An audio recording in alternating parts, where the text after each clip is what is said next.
Ahoj lidi. Tak, já bych vás chtěl přivítat u dalšího videa. Omlouvám se za to, že dlouho nebyly videa, ale nějak se mi nechtělo a neměl jsem žádný náměty k tomu, ale chtěl bych vám přednést dneska jeden velice dobrý mod, který jsem si docela oblíbil. Přidávám to tady tyhle ty 3 kosti. No, 2 kosti a jednu takovou divnou tyčku.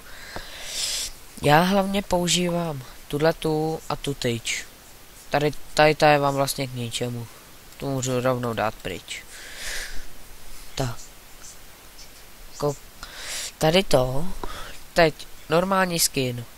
A koukejte, jenom zmáčknu pravý a jsem Herobrine. A jsem hned zpátky. Tahle ta tyčka, ta vás může změnit na co chcete. No. Na toho. Na netopíra. Na co si prostě. Tak třeba Dragon. Jsem End Dragon. Yeah. Ale co to dělá lidi?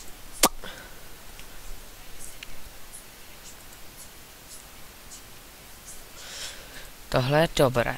Teď Gust. Máně Gust.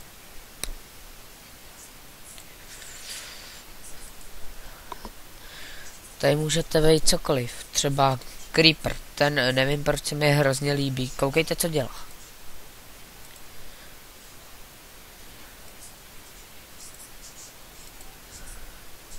Ten to tady dobře zdemoluje. Toho byste mohli použít jako... Tady. Enderman. Ten portuje. Čekat. Vidíte? Portuje.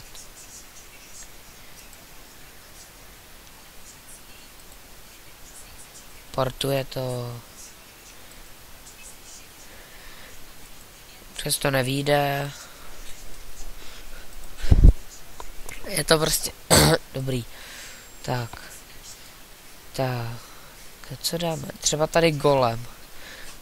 Ten nemá žádnou. Ten ještě to není úplně dodělaný tohle.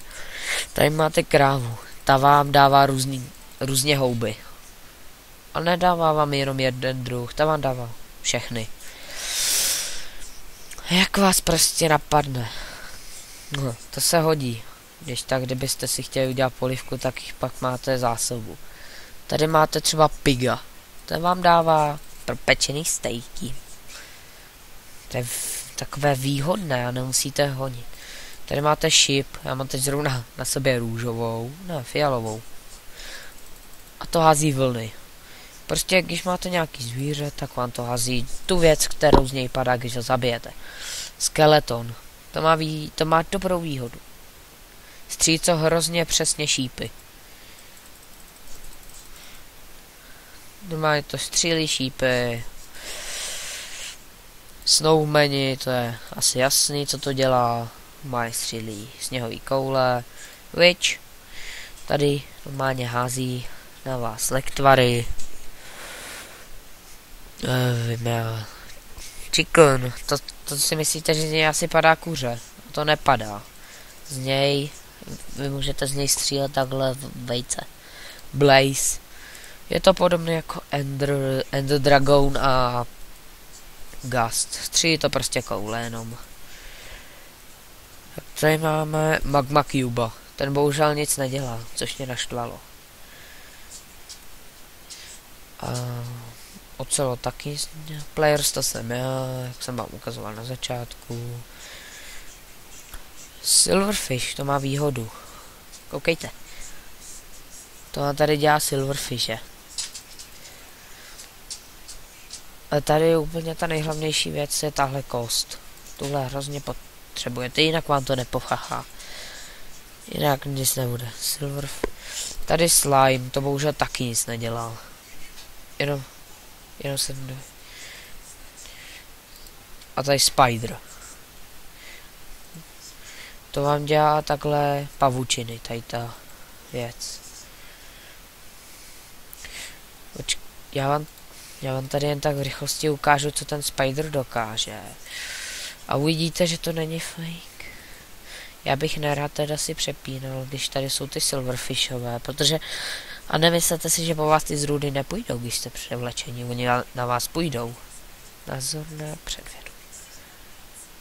Vidíte, už po mně jdou. Jau?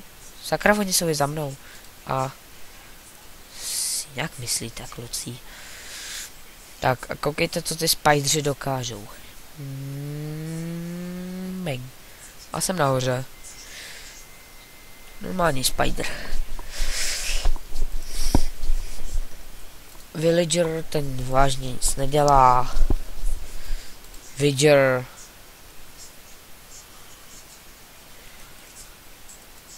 Villager taky nic nedělá. To vám vždycky napíše UDH coming soon. A zombie, to se mě hodně rozesmálo. Já vám to ukážu v rychlosti. Takhle si vezmete meč a zabijete ovci. A hned se vám z toho narodí zombík. Já na to neviděl žádnou výhodu. Takhle jenom vypadám jako zombík, nebo normální, pigman, nebo tady ten, jak chcete. Ale mně prostě nejlíbilo, když jsem vypadal jako pigman. Normálně se vám takhle narodí, zabijete něco a máte, momentík, já zabiju toho blbýho silu. Tam máte zomba. Zomb. Nemám trošiček lagy. Ja. A další. Vidíte, tady je plno těch zombí. Tak. Momentík. No a to by bylo, jo, ještě Wolf. Ten nevím vážně, co dělá. Jak fakt nevím. Momentík. Ale ten je hrozně naspídovaný. Vlastně. Ten je hrozně naspídovaný. Tím byste lehce utekli někomu. Já nevím, vážně, tady už... Jo, tohle to vám hází jenom maso, opečený. Kůži vám to nehází, to si nemyslete. Což to mě neštvala, já chtěl kůži. Tak a kdybyste mi pak mi napište dokumentu, co si o tomhle myslíte. Dejte když tak like a odběr. Bych vám vděčnej. A když tak by mě to podněco, abych pokračoval dál v těch módech. Bych je vám ukazoval postupně. Jak prostě vy byste mi napsali, který nevíte a já bych je udělal. A do popisu vám napíšu odkaz na tento a jak se stahuje. Tak čus!